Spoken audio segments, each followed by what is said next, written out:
Imagine acordar no meio da noite com a sensação de que alguém está observando você. Seus olhos se ajustam à escuridão e você percebe uma silhueta parada ao lado da sua cama. Antes que possa gritar, uma mão cobre sua boca. Esta foi a última memória de Sarah Mitchell antes de desaparecer em uma terça-feira comum de março. Ela era a quinta vítima em apenas 3 meses, todas mulheres jovens, todas desaparecidas sem deixar rastros. O pânico tomou conta da cidade enquanto a polícia lutava desesperadamente para encontrar um padrão. Mas este não era um criminoso comum. Dennis Crawford tinha 42 anos, era professor respeitado, pai de família exemplar e voluntário em uma igreja local. Ninguém suspeitaria que por trás daquele sorriso gentil se escondia um dos serial killers mais calculistas que o FBI já havia caçado. Durante anos, ele aperfeiçoou sua técnica. Estudou criminologia, psicologia forense e métodos de investigação policial. Conhecia cada passo que os detetives dariam antes mesmo que eles soubessem. Planejava seus crimes com precisão cirúrgica, sempre 3 passos à frente das autoridades. Quando finalmente deixou uma pista, foi porque quis. Um jogo macabro começou entre ele e a detetive Rachel Morgan, que se tornaria sua obsessão. Cartas enigmáticas, pistas falsas e uma caçada psicológica que levaria ambos aos limites da sanidade. Esta é a história real de como um homem enganou um sistema inteiro, manipulou investigadores experientes e esteve a centímetros de cometer o crime perfeito. Uma história sobre inteligência, obsessão e o lado mais sombrio da natureza humana. Prepare-se para conhecer a mente de um monstro que quase conseguiu o impossível, desaparecer sem deixar vestígios. Bem-vindos a mais um episódio onde exploramos os casos mais perturbadores da história criminal moderna. Eu sou seu host e hoje vamos mergulhar profundamente em um caso que desafiou todas as expectativas e quase resultou na fuga perfeita de um serial killer. Antes de começarmos, preciso fazer um aviso. Este conteúdo contém detalhes de crimes reais que podem ser perturbadores para alguns espectadores. Se você é sensível a temas relacionados à violência, este pode não ser o vídeo ideal para você. O caso Dennis Crawford fascinou especialistas em criminologia ao redor do mundo. Não apenas pela brutalidade dos crimes, mas pela sofisticação com que foram executados. Estamos falando de um indivíduo que transformou o assassinato em uma ciência, estudando cada variável, controlando cada aspecto e documentando meticulosamente cada passo. Durante esta jornada, vamos analisar não apenas os eventos que aconteceram, mas também a psicologia por trás das ações. Como uma pessoa comum se transforma em um predador? Quais sinais foram ignorados? E, mais importante, como a sociedade pode identificar e prevenir casos semelhantes no futuro? Vamos examinar evidências, entrevistas exclusivas com investigadores que trabalharam no caso, relatórios psiquiátricos e até trechos dos diários pessoais de Crawford que foram encontrados após sua captura. É uma análise profunda e sem filtros sobre um dos casos mais complexos da história criminal recente. E agora, antes de continuarmos, eu preciso do seu engajamento. Escreva qualquer coisa nos comentários agora mesmo. Pode ser uma palavra, um emoji, sua opinião sobre o tema, absolutamente qualquer coisa. Isso ajuda imensamente o algoritmo a mostrar este conteúdo para mais pessoas interessadas em true crime. Sério, pause o vídeo agora e deixe seu comentário. Enquanto você faz isso, já aproveita e deixa aquele like, se inscreve no canal e ativa o sininho para não perder nenhum episódio. Nosso trabalho depende do seu apoio e cada interação faz diferença enorme.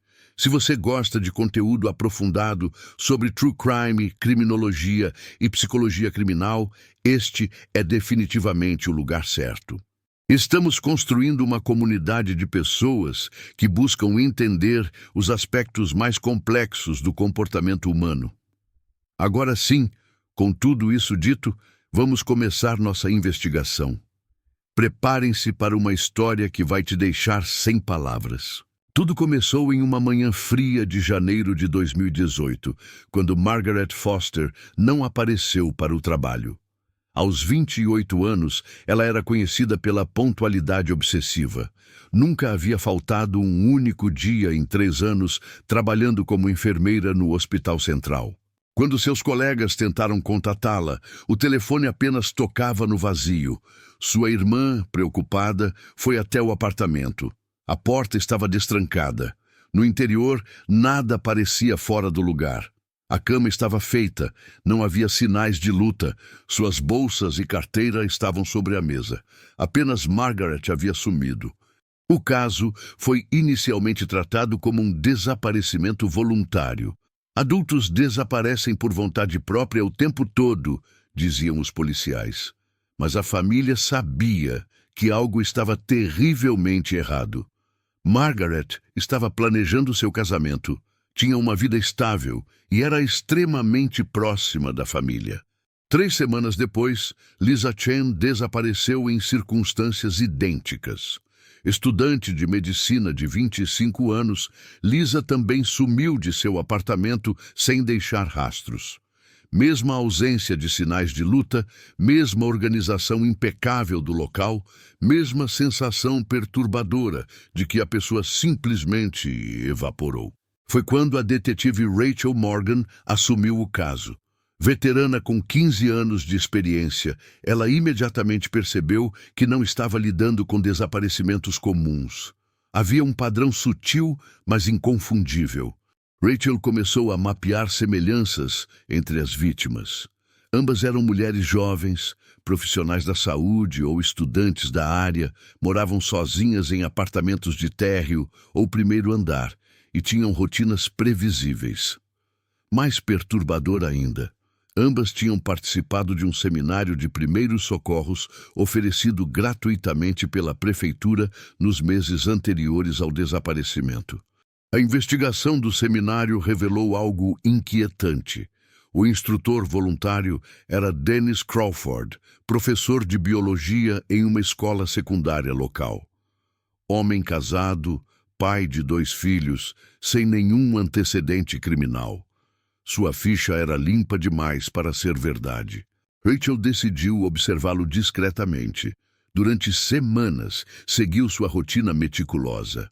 Crawford acordava sempre às 6 da manhã, levava os filhos para a escola, dava suas aulas, voltava para casa e passava as noites com a família. Um homem absolutamente comum e entediante. Mas havia algo nos olhos dele. Uma frieza calculista que Rachel reconheceu de outros casos. Ela tinha lidado com psicopatas antes e sabia identificar aquela ausência de emoção genuína, aquela máscara de normalidade que escondia algo muito mais sinistro. Sem provas concretas, Rachel não podia obter um mandado de busca. Precisava de mais evidências, de um erro de Crawford, de qualquer coisa que justificasse uma investigação formal. Enquanto isso, o relógio continuava correndo. Foi então que a terceira vítima desapareceu. Amanda Santos, 26 anos, paramédica, mesma dinâmica, mesmo padrão assustador. E novamente, ela havia participado do seminário de primeiros socorros ministrado por Dennis Crawford. Agora, Rachel tinha argumentos suficientes para pressionar seus superiores. O FBI foi chamado para auxiliar na investigação. Um perfil criminal foi desenvolvido. Homem de meia idade, inteligente, organizado, com conhecimento de medicina ou biologia, provavelmente figura respeitada na comunidade. O perfil descrevia Dennis Crawford com precisão perturbadora. Mas perfis não são provas. Precisavam de evidências físicas, testemunhas, qualquer coisa tangível que pudesse conectá-lo aos desaparecimentos. A equipe começou a vasculhar cada aspecto da vida de Crawford. Suas finanças eram impecáveis, seu histórico profissional impecável, seus relacionamentos aparentemente saudáveis. Ele era o cidadão modelo perfeito. Mas Rachel sabia que ninguém é tão perfeito assim. Todos temos segredos, falhas, momentos de fraqueza. Ela só precisava encontrar a rachadura na fachada cuidadosamente construída de Dennis Crawford. Enquanto a investigação se aprofundava, Crawford continuava sua vida normalmente. Ia trabalhar, passava tempo com a família, até ofereceu-se para dar outro seminário de primeiros socorros. A audácia era chocante. Rachel Morgan percebeu que estava lidando com algo incomum quando recebeu a primeira carta. Endereçada diretamente a ela, sem remetente, o envelope continha uma única folha de papel com palavras recortadas de revistas, como nos filmes antigos. Detetive Morgan, você está procurando no lugar errado. Eles estão mais perto do que imagina. Continue procurando e talvez encontre o que não deseja ver. A mensagem era ao mesmo tempo provocativa e perturbadora. Quem quer que a tivesse enviado sabia que Rachel estava investigando os desaparecimentos. Mais que isso, estava brincando com ela, desafiando sua inteligência. A carta foi submetida à análise forense. Nenhuma impressão digital, nenhum DNA, nenhuma fibra identificável. O papel era comum, vendido em milhares de lojas. As palavras recortadas vinham de revistas populares facilmente encontradas em qualquer banca. O autor tinha sido meticuloso, como esperado, mas havia cometido um erro sutil. A cola usada para fixar as letras era de uma marca específica, vendida principalmente em lojas de materiais escolares. Não era muito, mas era um começo. Rachel intensificou a vigilância sobre Crawford. Câmeras discretas foram instaladas próximas à sua casa e escola. Cada movimento era documentado, cada interação registrada. A equipe esperava que ele cometesse um deslize. 2 semanas depois, a segunda carta chegou. Desta vez, mais provocativa. Você está quente, detetive, mas não quente o suficiente. Quantas mais precisam desaparecer antes de você me encontrar? O tom era arrogante, sádico. O autor estava claramente se divertindo com o jogo. Psicólogos forenses analisaram as cartas e concluíram que o remetente era altamente inteligente, organizado e provavelmente tinha narcisismo patológico. Ele precisava do reconhecimento, da validação de sua suposta superioridade. Rachel decidiu usar isso a seu favor. Deu uma entrevista para o jornal local, mencionando discretamente que a polícia estava seguindo várias pistas promissoras e que a captura era iminente. Foi uma isca deliberada. Crawford mordeu. A terceira carta chegou em 48 horas, muito mais agressiva. Você está mentindo, Rachel. Posso chamá-la de Rachel? Você não tem nada, nenhuma prova, nenhuma testemunha, nenhum corpo. Eu sou invisível. A mudança no tom foi significativa. O uso do primeiro nome de Rachel indicava uma familiaridade perturbadora. Ele estava se aproximando, ficando mais pessoal, mais investido emocionalmente no jogo. Foi então que Rachel percebeu algo crucial nas cartas. O padrão de escrita, escolha de palavras e estrutura das frases tinham uma qualidade educacional. Quem escrevia estava acostumado a ensinar, a explicar conceitos, a se comunicar de forma pedagógica. Ela revisou a lista de suspeitos, focando especificamente em educadores. Dennis Crawford estava no topo. Professor de biologia, acostumado a lecionar, a organizar informações, a comunicar ideias complexas de forma clara. A equipe decidiu apertar o cerco. Começaram a entrevistar alunos e colegas de Crawford, perguntando sutilmente sobre seu comportamento, suas aulas, suas interações. A maioria o descrevia como professor excelente, dedicado e paciente. Mas uma estudante mencionou algo interessante. Em uma aula sobre decomposição e ciclos biológicos, Crawford havia demonstrado conhecimento extraordinariamente detalhado sobre como corpos se decompõem em diferentes ambientes. Ele descreveu processos com uma precisão que ia além do currículo padrão. Quando questionado sobre a fonte desse conhecimento, Crawford explicou que tinha interesse pessoal em ciências forenses e lia extensivamente sobre o assunto. Perfeitamente razoável para um professor de biologia, mas combinado com tudo mais, era mais uma peça do quebra-cabeça. Rachel sabia que estava no caminho certo, mas ainda faltavam provas concretas. Precisava fazer Crawford cometer um erro, forçá-lo a sair de sua zona de conforto e revelar sua verdadeira natureza. A oportunidade veio de forma inesperada. Uma quarta mulher, Jennifer Liu, foi reportada como desaparecida. Mas desta vez, havia uma testemunha. Um vizinho viu um homem de aproximadamente 40 anos, altura média, saindo do prédio de Jennifer tarde da noite. A descrição era vaga, mas suficiente para obter um mandado de busca limitado. A equipe precisava de algo mais específico para entrar na casa de Crawford. Foi quando Rachel teve uma ideia arriscada. Ela publicou outro artigo no jornal, desta vez com uma foto deliberadamente borrada do suspeito, baseada na descrição da testemunha. A imagem não mostrava detalhes suficientes para identificação, mas tinha semelhança suficiente com Crawford para provocá-lo. A resposta veio na forma de uma quinta carta, entregue diretamente na delegacia. Essa foto ridícula. Você realmente acha que sou tão descuidado? Você me insulta, Rachel. Preciso mostrar do que sou realmente capaz. Era a confissão implícita que Rachel precisava.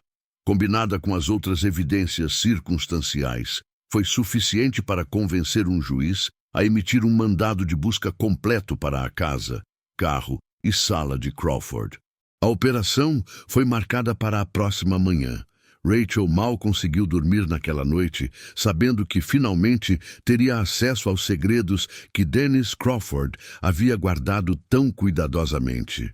Às 6 da manhã de uma quinta-feira chuvosa, 12 policiais cercaram a residência de Dennis Crawford. Rachel Morgan liderava a equipe, mandado de busca em mãos, coração acelerado, mas mente focada.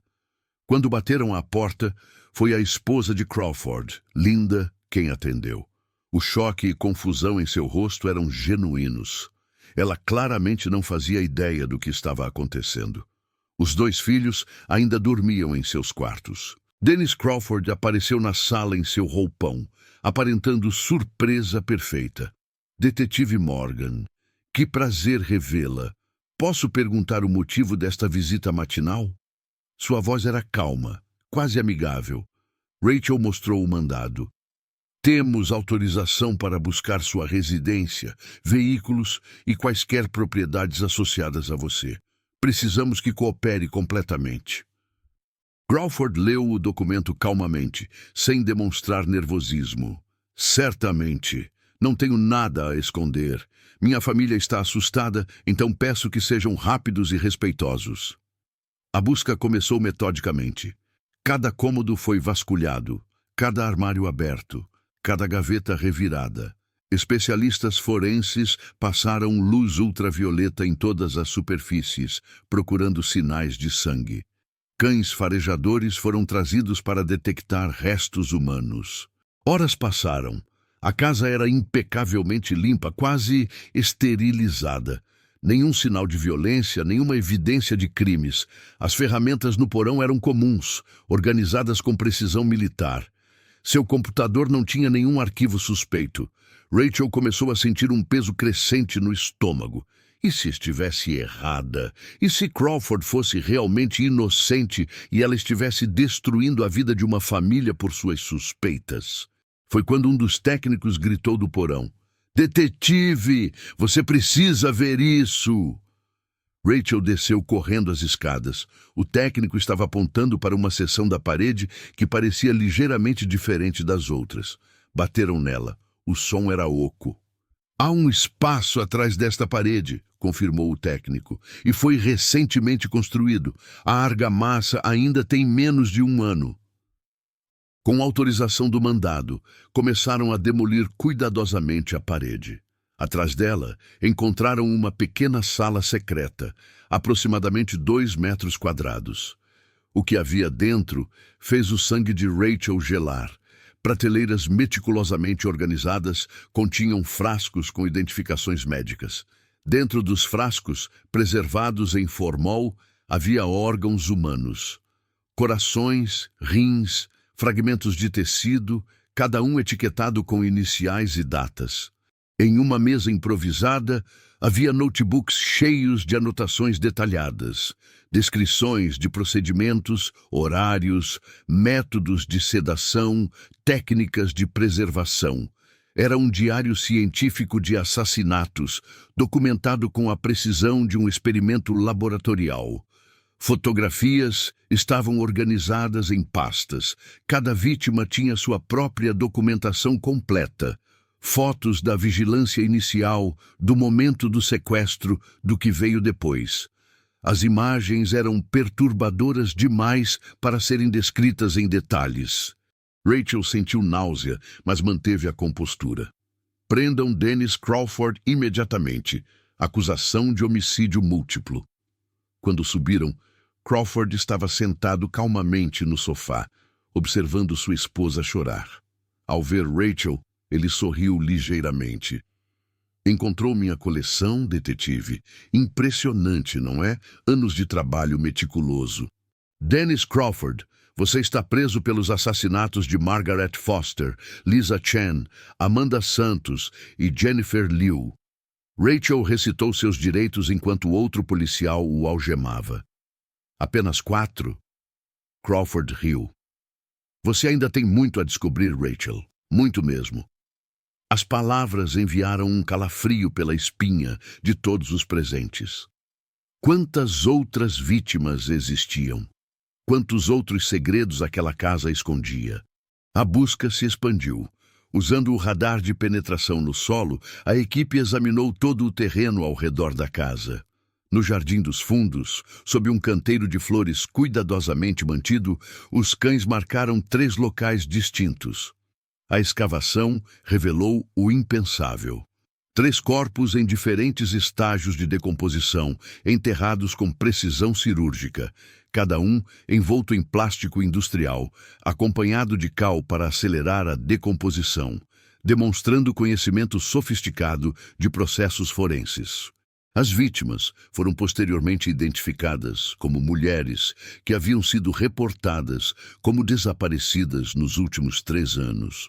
Todas haviam participado dos seminários de primeiros socorros de Crawford. Linda Crawford estava em choque total. Eu não sabia de nada, juro que não sabia. Como pude viver com um monstro e não perceber? Era uma pergunta que atormentaria muitas pessoas.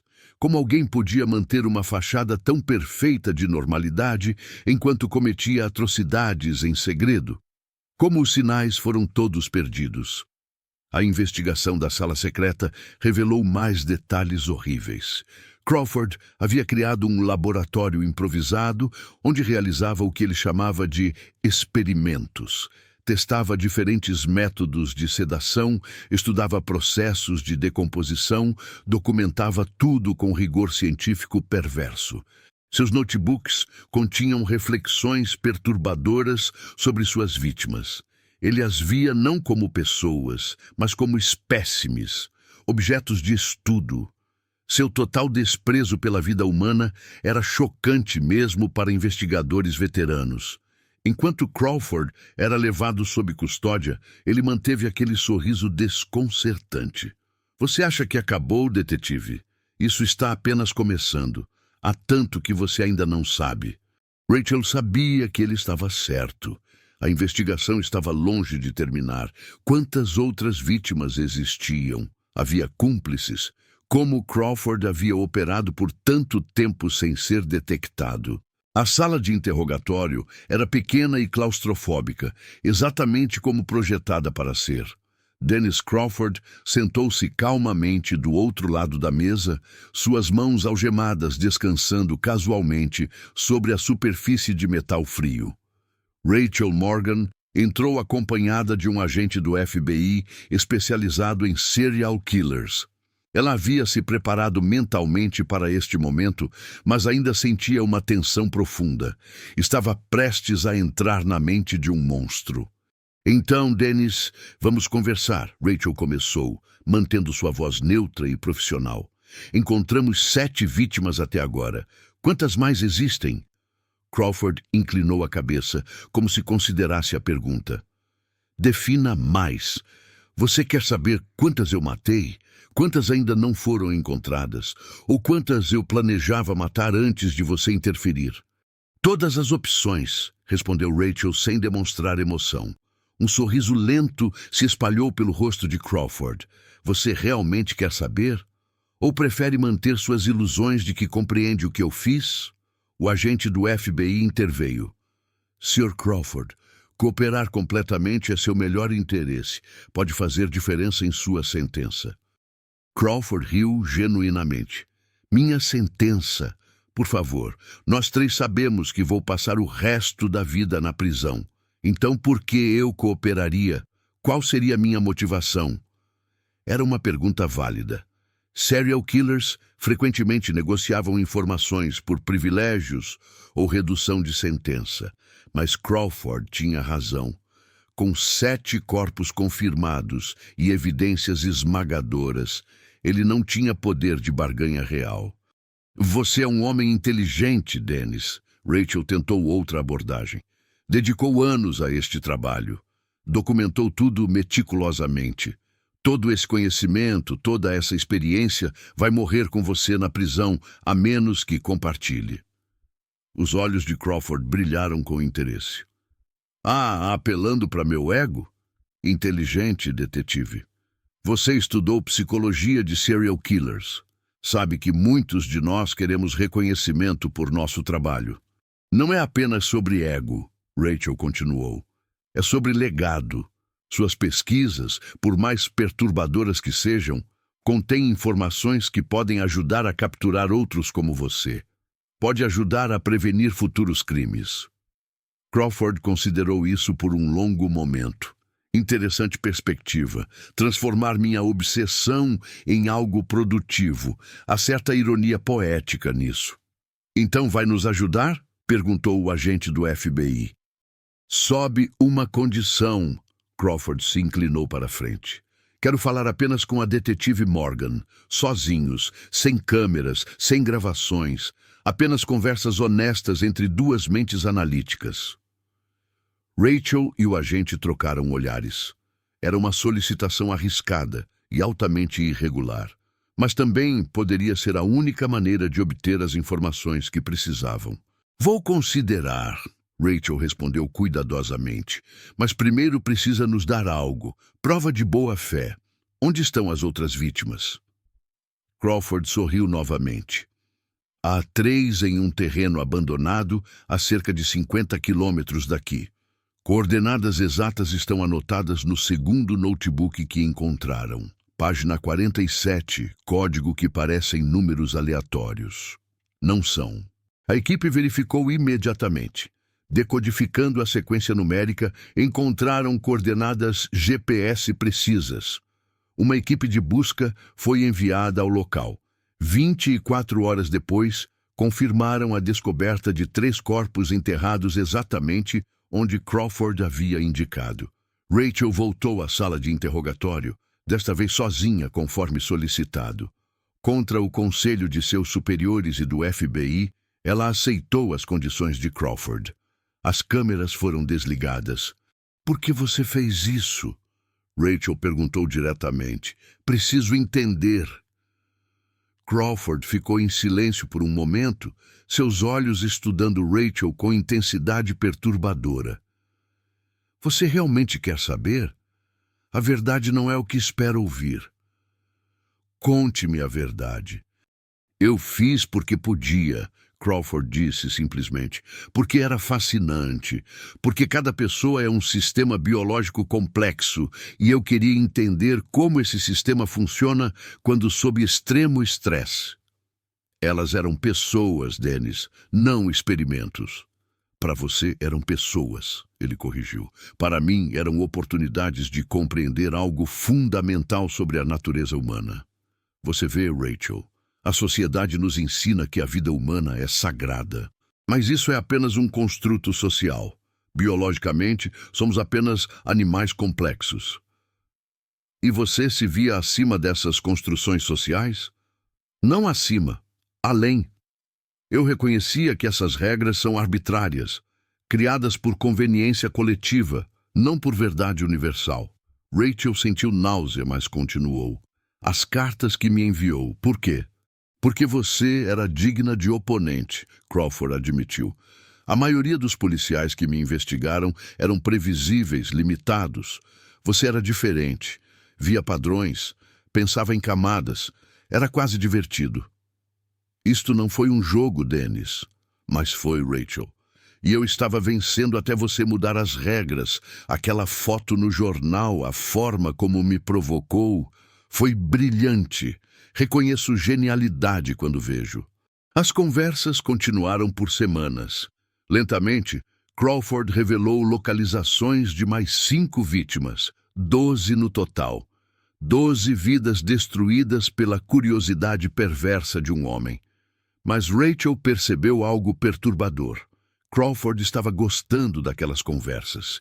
Via nelas validação, reconhecimento de sua inteligência. Ele estava transformando até sua captura em parte de sua narrativa de superioridade.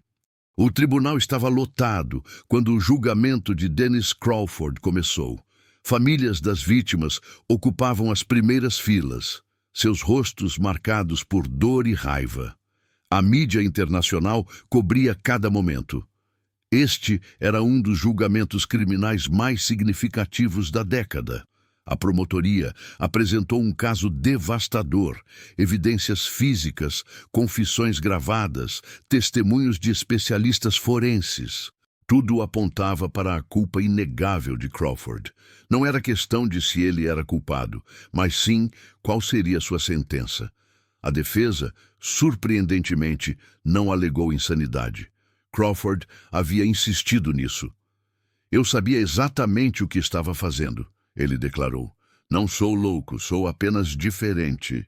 Avaliações psiquiátricas confirmaram que Crawford era legalmente são. Ele compreendia perfeitamente a diferença entre certo e errado. Simplesmente escolhia ignorar essas distinções. O primeiro dia foi dedicado aos depoimentos das famílias. Uma por uma, elas subiram ao stand e compartilharam memórias de suas filhas, irmãs, amigas perdidas. O choro ecoava pelo tribunal enquanto descreviam o impacto devastador que Crawford havia causado em suas vidas. Margaret Foster tinha acabado de ser promovida no hospital. Lisa Chen estava prestes a se formar em medicina. Amanda Santos planejava abrir sua própria clínica. Jennifer Liu tinha sido aceita em um programa de pós-graduação prestigiado. Cada vítima tinha sonhos, famílias, futuros que foram brutalmente roubados. Crawford observava tudo com expressão neutra, quase entediada. Sua falta de remorso era perturbadora até para os profissionais mais experientes do tribunal.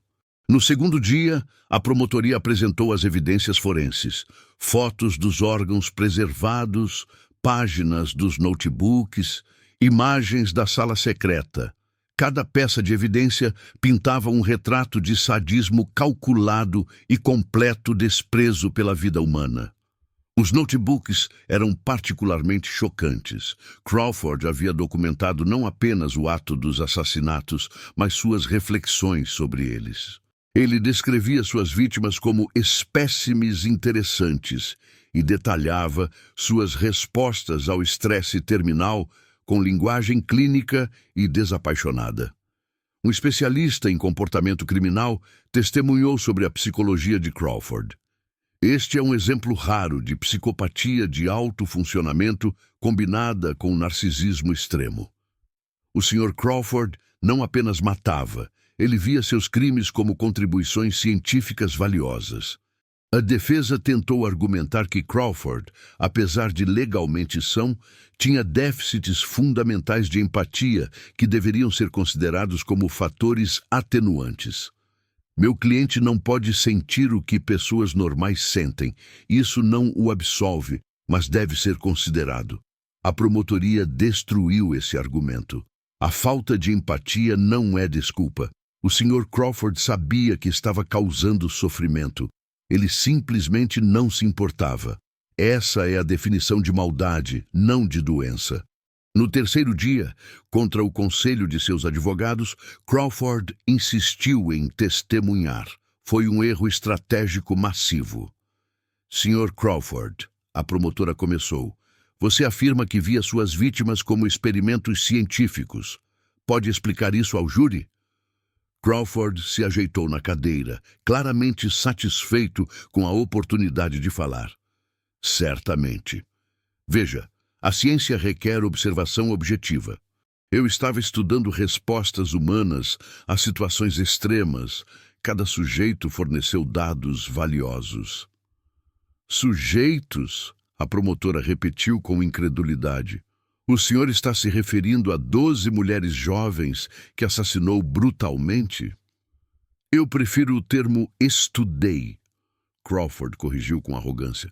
E sim, eram 12 oportunidades únicas de compreender processos biológicos fundamentais. O tribunal ficou em silêncio chocado. Algumas famílias choravam abertamente. Crawford parecia completamente alheio ao impacto de suas palavras. O senhor sente algum remorso? A promotora perguntou. Crawford pensou por um momento. Remorso implica que eu fiz algo errado. Do meu ponto de vista, eu avancei o conhecimento humano. Então não sinto remorso. A sala explodiu em gritos de indignação. O juiz precisou bater o martelo repetidamente para restaurar a ordem. A defesa enterrou o rosto nas mãos, sabendo que Crawford havia acabado de garantir sua própria condenação à pena máxima. Durante o contra-interrogatório, a promotora o pressionou sobre detalhes específicos. Sr. Crawford, quando Margaret Foster implorou pela vida dela, o que você sentiu? Curiosidade, ele respondeu honestamente. Eu me perguntava se a resposta de súplica era instintiva ou aprendida. Acabei concluindo que era uma combinação de ambos. Cada resposta era mais perturbadora que a anterior. Crawford não apenas admitia seus crimes, ele os celebrava. Via-se como pioneiro, não como criminoso. O júri deliberou por apenas 3 horas, culpado em todas as 12 acusações de homicídio em primeiro grau, culpado de sequestro, mutilação e inúmeras outras acusações. A sentença: prisão perpétua, sem possibilidade de liberdade condicional, 12 vezes consecutivas. Quando a sentença foi lida, Crawford não demonstrou emoção. Apenas assentiu ligeiramente, como se estivesse reconhecendo um resultado previsto em um de seus experimentos. O título deste vídeo promete contar como Dennis Crawford quase escapou da polícia. Até agora, vimos como ele foi capturado. Mas a história não termina com sua prisão. Na verdade, o capítulo mais audacioso ainda estava por vir. Crawford foi enviado para uma prisão de segurança máxima, isolamento solitário 23 horas por dia. 1 hora de exercício em um pátio cercado, sem contato com outros prisioneiros. As autoridades não queriam arriscar que ele influenciasse ou manipulasse outros internos, mas subestimaram a inteligência e determinação de Crawford. Enquanto todos pensavam que ele estava seguramente trancado, ele já estava planejando sua fuga. Durante os primeiros 6 meses, Crawford foi um prisioneiro modelo, cooperativo, educado, sem causar problemas. Ele lia extensivamente, principalmente livros sobre engenharia, arquitetura e sistemas de segurança que conseguia através da biblioteca da prisão. Os guardas começaram a relaxar. Crawford parecia resignado ao seu destino. Ele até começou a dar aulas de biologia para outros prisioneiros através de um programa educacional da prisão. As autoridades viam isso como reabilitação positiva. Mas Crawford estava fazendo algo muito diferente. Cada interação com guardas, cada movimento pela prisão, cada procedimento de segurança era cuidadosamente observado e documentado mentalmente. Ele descobriu que a prisão, apesar de moderna, tinha vulnerabilidades. O sistema de ventilação conectava várias seções do prédio. As câmeras de segurança tinham pontos cegos. Os turnos dos guardas seguiam padrões previsíveis.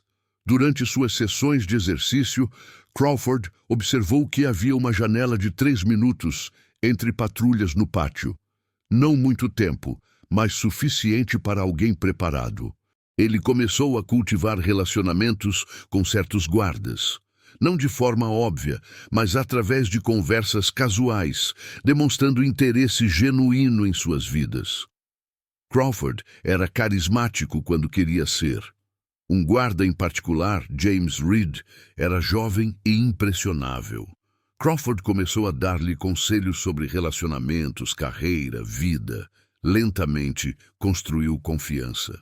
James, Crawford disse um dia, você já pensou em voltar a estudar? Com sua inteligência, poderia fazer muito mais que ser guarda prisional. Era manipulação clássica.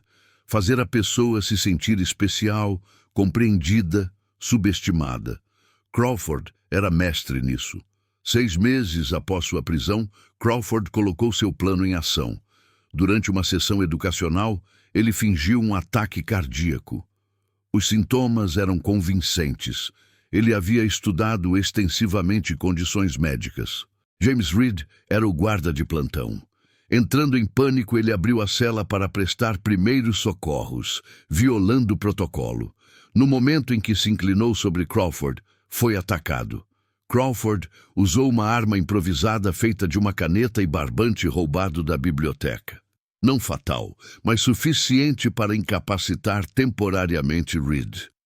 Ele pegou as chaves e o rádio do guarda. Usando o uniforme de Reed que havia escondido sob sua própria roupa, Crawford saiu da cela. Ele havia memorizado cada corredor, cada câmera, cada ponto cego. Moveu-se rapidamente, mas sem correr, para não chamar atenção. Passou por 3 checkpoints usando o crachá de Reed. Sua semelhança com o guarda não era perfeita, mas em câmeras de baixa resolução era suficiente. No 3º checkpoint, um guarda veterano o parou. Reed, você não deveria estar na ala D? Crawford manteve a calma.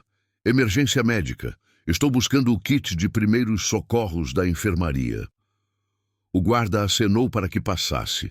Crawford estava agora a apenas 2 corredores da saída de emergência que havia identificado. Foi quando o alarme soou. James Reed havia recuperado consciência e acionado o botão de pânico. A prisão inteira entrou em lockdown. Portas começaram a se fechar automaticamente. Crawford correu. Deslizou sob uma porta que estava descendo, rolou e levantou-se correndo. A saída de emergência estava à vista. Ele empurrou a barra antipânico. A porta abriu. Ar fresco encheu seus pulmões. Liberdade estava a metros de distância. Mas do outro lado da porta, esperando, estava a detetive Rachel Morgan. Ela havia previsto este momento. Conhecia Crawford bem o suficiente para saber que ele tentaria escapar. Havia analisado cada aspecto da segurança da prisão e identificado as mesmas vulnerabilidades que Crawford. Olá, Dennis, ela disse calmamente, arma apontada. Fim da linha. Crawford parou, avaliando suas opções. Poderia tentar atacá-la, poderia correr, mas viu nos olhos de Rachel que ela estava preparada para qualquer movimento. Impressionante, detetive, ele disse finalmente levantando as mãos. Você realmente me compreende, não é? O suficiente para saber que você nunca pararia de tentar, Rachel respondeu, enquanto outros guardas chegavam para prendê-lo. Crawford foi levado de volta para a prisão, desta vez para uma unidade de segurança ainda maior. Ele havia chegado a centímetros da liberdade. A fuga quase perfeita. Mas quase não é suficiente quando você está lidando com alguém tão dedicado quanto a detetive Rachel Morgan. A história de Dennis Crawford nos força a confrontar questões profundamente desconfortáveis sobre a natureza humana. Como alguém aparentemente normal pode esconder uma escuridão tão profunda? Como os sinais foram todos perdidos? A verdade perturbadora é que Crawford não era um monstro óbvio. Ele era educado, inteligente, funcionava perfeitamente na sociedade. Isso torna sua história ainda mais aterrorizante. Psicólogos que estudaram o caso identificaram vários fatores. Crawford demonstrava psicopatia clássica desde jovem, mas tinha inteligência suficiente para mascarar completamente seus déficits emocionais. Ele aprendeu a imitar comportamentos normais. A lição mais importante deste caso é sobre vigilância comunitária. Várias pequenas anomalias foram notadas por diferentes pessoas ao longo dos anos, mas ninguém conectou os pontos. Um vizinho achou estranho que Crawford reformasse seu porão sozinho. Uma colega notou que ele faltava trabalho sempre nas mesmas datas. Isoladamente, esses detalhes pareciam insignificantes. Juntos, formavam um padrão. A importância de reportar comportamentos suspeitos, mesmo quando parecem triviais, não pode ser subestimada. Outra lição crítica vem da persistência da detetive Rachel Morgan. Ela confiou em seus instintos, mesmo quando não tinha provas concretas. Enfrentou resistência de superiores, pressão para desistir, mas continuou investigando. A captura de Crawford só foi possível porque Rachel reconheceu que estava lidando com alguém excepcionalmente inteligente. Ela adaptou suas táticas, pensou além dos procedimentos padrão e, essencialmente, entrou na mente de seu adversário. Para as famílias das vítimas, nenhuma sentença poderia trazer justiça verdadeira. 12 vidas foram roubadas, 12 futuros destruídos. O impacto se estendeu para centenas de pessoas, pais, irmãos, amigos, colegas. Mas a captura e prisão de Crawford trouxeram um fechamento importante. Eles sabiam o que aconteceu com suas amadas. Tinham respostas, por mais dolorosas que fossem. O caso também levou a mudanças significativas em protocolos policiais. Departamentos ao redor do país implementaram novos sistemas para rastrear desaparecimentos e identificar padrões mais rapidamente. A tentativa de fuga de Crawford destacou vulnerabilidades em sistemas prisionais. Reformas foram implementadas para prevenir futuros incidentes similares. Dennis Crawford passa seus dias em isolamento solitário absoluto, sem possibilidade de liberdade. Sua pesquisa nunca será reconhecida. Seu legado é apenas de horror. Ele falhou em seu objetivo final de ser visto como algo além de um criminoso.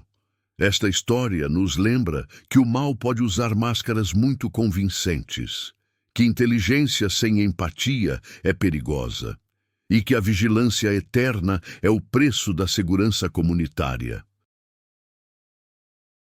Acima de tudo, homenageie as 12 mulheres cujas vidas foram roubadas. Elas eram mais que vítimas. Eram filhas, irmãs, amigas, profissionais com sonhos e potencial ilimitado. Suas memórias merecem ser honradas.